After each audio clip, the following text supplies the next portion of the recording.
Start. क्या सोचने से हमारी समस्याएं हल हो सकती हैं? विचार ने हमारी समस्याओं का समाधान नहीं किया है और वह ऐसा कभी कर भी नहीं पाएगा। अपनी जटिलताओं से उबरने के लिए हम बुद्धि पर निर्भर करते रहे हैं। बुद्धि जितनी अधिक चालाक, विकट व सूक्ष्म होती है, सिद्धांतों और विचारों की विविधता उतनी ही अधिक होती है। हमें सोच विचार की प्रक्रिया को पहले समझना होगा और तब शायद हम उससे परे जा सकें, क्योंकि विचार का अवसान होने पर संभवतः हम कोई ऐसी राह खोज पाएं जो व्यक्तिगत ही नहीं बल्कि सामूहिक समस्याओं के समाधान में भी हमारी सहायता करे। विचार करना एक प्रतिक्रिया है। जब मैं आपसे कोई प्रश्न करता हूँ तो आप उसका उत्तर देते हैं। आप यह उत्तर अपनी स्मृति, अपने पूर्वाग्रहों, पालन पोषण, जलवायु और संस्कारों की समस्त पृष्ठभूमि के अनुरूप ही देते हैं। आप उसी के अनुसार सोचते हैं। इस पृष्ठभूमि का केंद्र कर्म की प्रक्रिया में रत में है।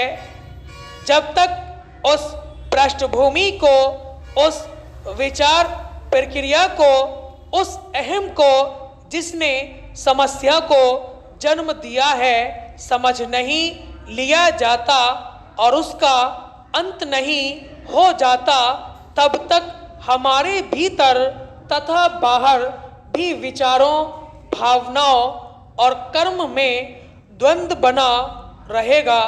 इस प्रकार का कोई भी समाधान चाहे जितना सुविचारित हो, मनुष्य और मनुष्य के बीच द्वंद्व का अंत नहीं कर सकता। यह समझते हुए, यह महसूस करते हुए कि विचार प्रकट कैसे होता है और उसका उद्गम क्या है, हम यह प्रश्न करते हैं, क्या विचार का कभी अंत हो सकता है? क्या विचार क्रिया द्वारा किसी भी प्रकार की समस्या का, चाहे वह आर्थिक हो, सामाजिक हो या धार्मिक हो, कभी भी वास्तव में समाधान हुआ है? अपने दैनिक जीवन में आप जितना अधिक किसी समस्या पर विचार करते हैं, वह उतनी ही अधिक जटिल होती चली जाती है।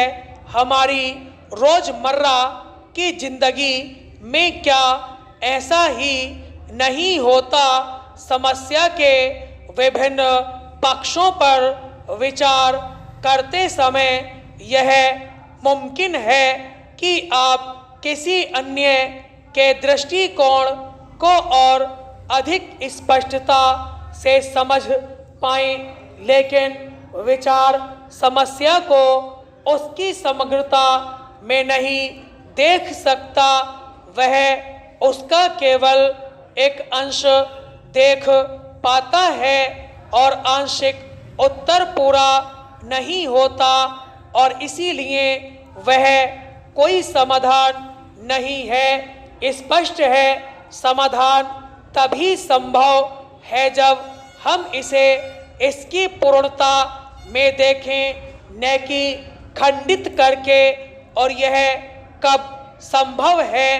तभी जब विचार की प्रक्रिया का अंत हो गया हो, जिसका स्रोत मैं है, स्वयं है।